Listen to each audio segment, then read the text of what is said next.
Did you ever go in someplace and I'm getting bad vibes? You ever go in someplace and say, you know, something just doesn't seem right? That's Abimelech. That's you.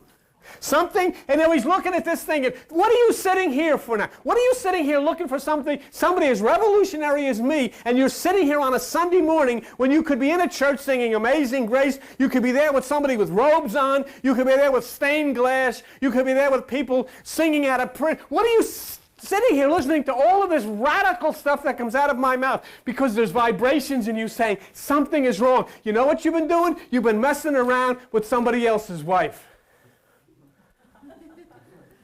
Do you understand what I'm saying? That's what you've been doing.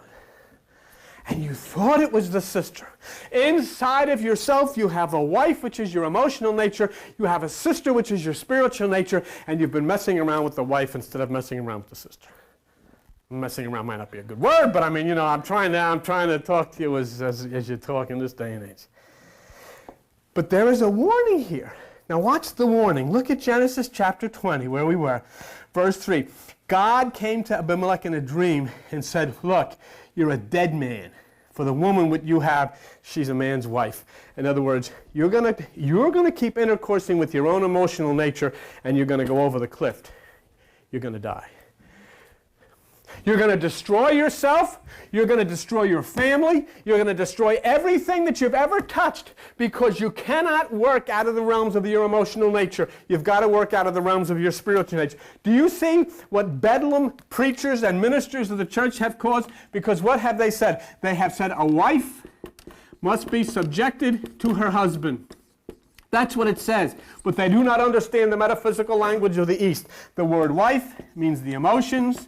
The word husband means the mind, and what is being said in metaphysical terms in the hidden meanings of the dark sayings of the old is that the emotions must be subjected to the renewed mind.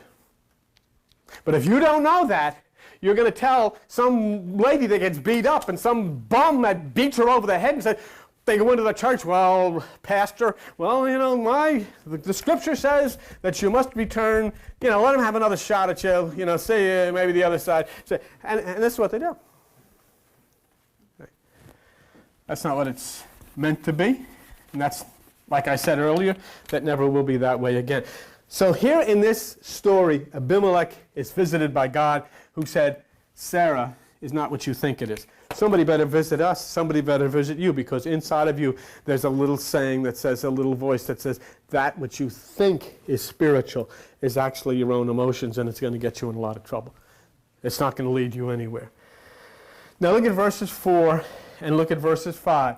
In verses 4, look what it says. Abimelech had not come near her.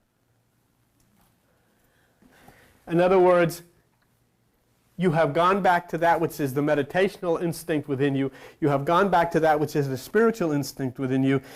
And then in verse 5, Abimelech says, didn't he say she's my sister? And she said, he's my brother? And I'm innocent, but I didn't realize this. How many times have you gone to churches? And how many times have you turned on preachers and teachers and they told you this is God? And you said, yeah, it must be. And you sang the songs and you gave the money and you did all of these things.